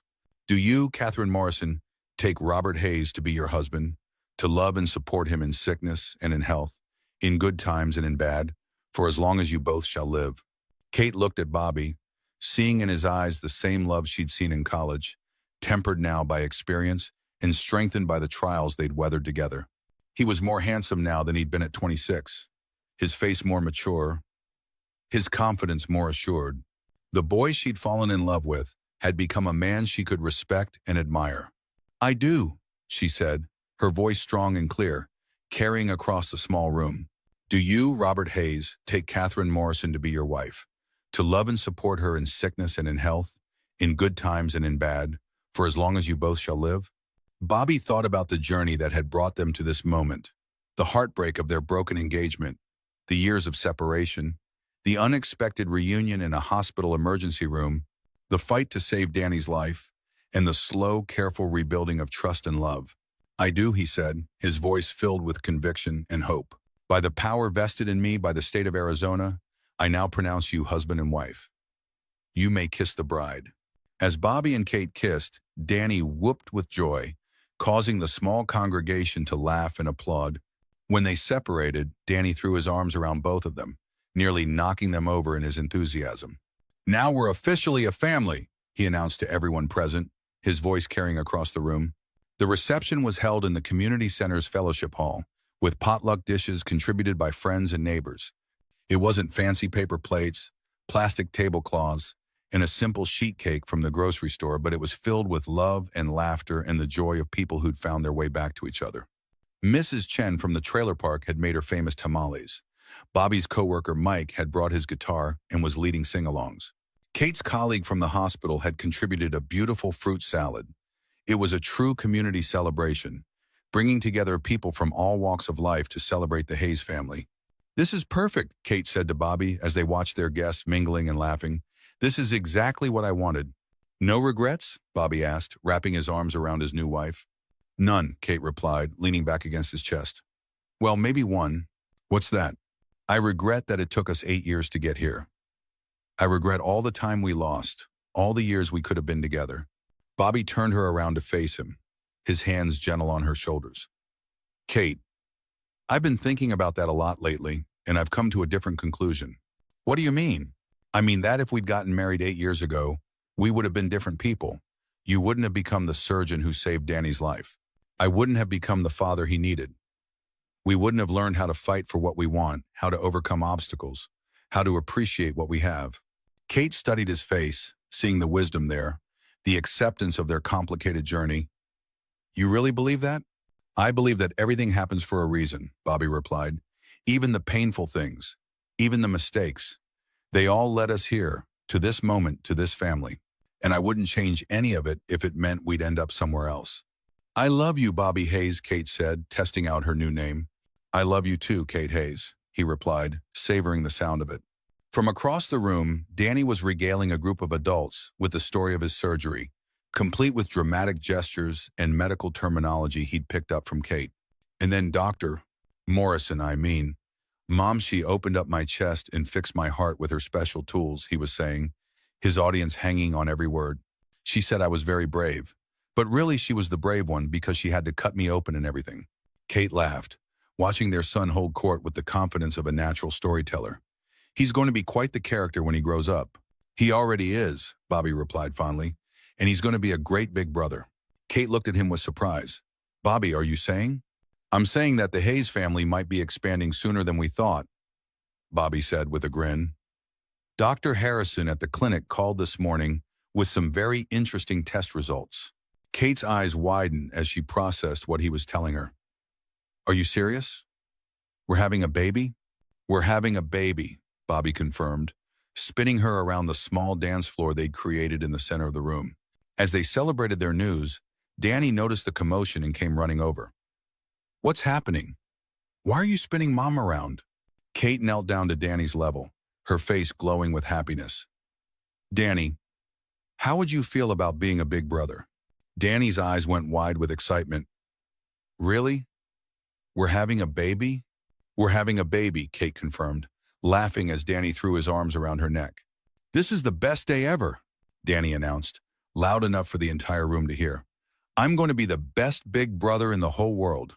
As the evening wound down and their guests began to leave, the Hayes family found themselves alone in the community center, surrounded by the detritus of their celebration. Paper plates and plastic cups were scattered across the tables, and the remnants of the sheet cake sat on the serving table. We should clean up, Kate said, but she made no move to start gathering the dishes. In a minute, Bobby replied, pulling her close. Right now, I just want to hold my wife and think about how perfect this day has been. Danny, who had been running around on a sugar high from wedding cake, finally crashed on one of the folding chairs, his small body exhausted from the excitement of the day. "Can I stay up late tonight?" he asked sleepily. "It's a special day, right?" "Very special," Kate agreed, smoothing his hair back from his forehead. "But even on special days, little boys need their sleep." "I'm not little," Danny protested, but his eyes were already closing. "I'm going to be a big brother." As they cleaned up the remnants of their wedding reception, Bobby and Kate worked together with the easy rhythm of a couple who'd found their way back to each other. They'd been through the worst that life could throw at them: betrayal, separation, fear, and the near loss of their child. But they'd emerged stronger, more committed, more grateful for what they had. "You know," Kate said as they folded the last of the tablecloths, "I never imagined my wedding would be in a community center with paper plates and potluck food." "Are you disappointed?" Bobby asked, suddenly worried that Kate might be regretting their modest celebration. "Are you kidding?" Kate laughed. "This was perfect. This was usual, unpretentious, surrounded by people who actually care about us. It was exactly what I wanted." "Even without your parents here?" Bobby asked gently. Kate's expression grew sad for a moment. "I wish they could have been here," she admitted. "I wish they could have seen how happy we are, how good you are for me and Danny. But I can't live my life trying to please them anymore. I have to choose my own happiness." "And you choose us?" Bobby asked, though he already knew the answer.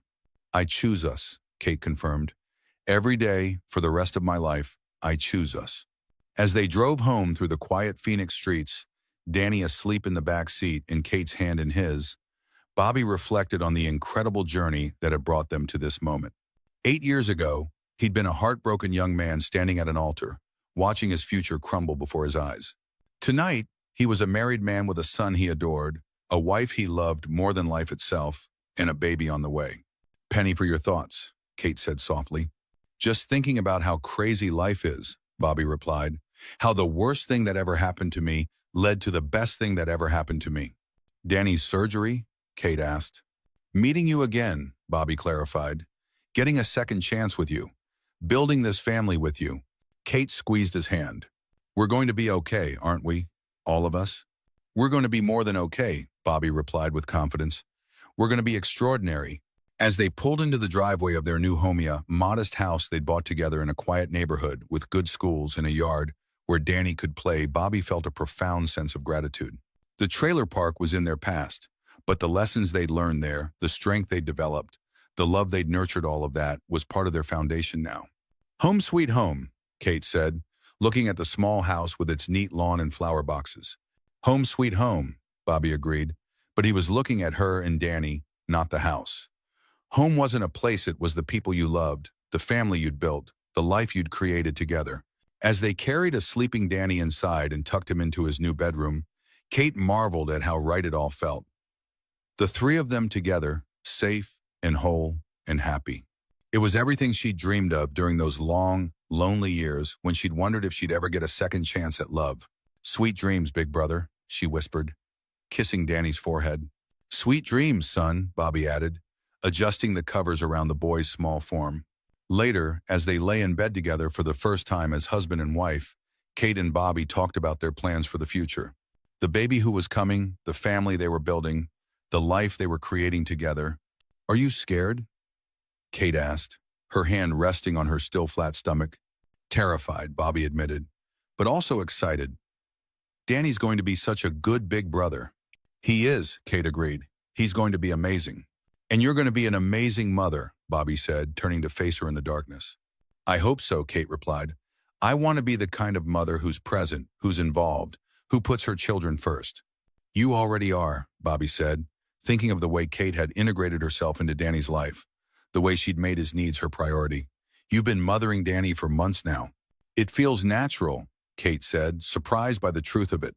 "I never thought I'd be the maternal type, but with Danny, it just feels right." "It is right," Bobby said, pulling her close. "All of this is right." As they drifted off to sleep in each other's arms, both Bobby and Kate knew that their journey was far from over. There would be challenges ahead: the demands of raising 2 children, the pressures of their careers, the everyday struggles of marriage and family life. But they also knew that they were equipped to handle whatever came their way. They'd been tested by separation and heartbreak, by fear and crisis, by the near loss of their child. They'd emerged stronger, more committed, more grateful for what they had. The single father who'd taken his sick son to the hospital had indeed been shocked to see who the doctor was. But that shock had led to healing not just for Danny's heart, but for all the hearts that had been broken along the way. Epilogue.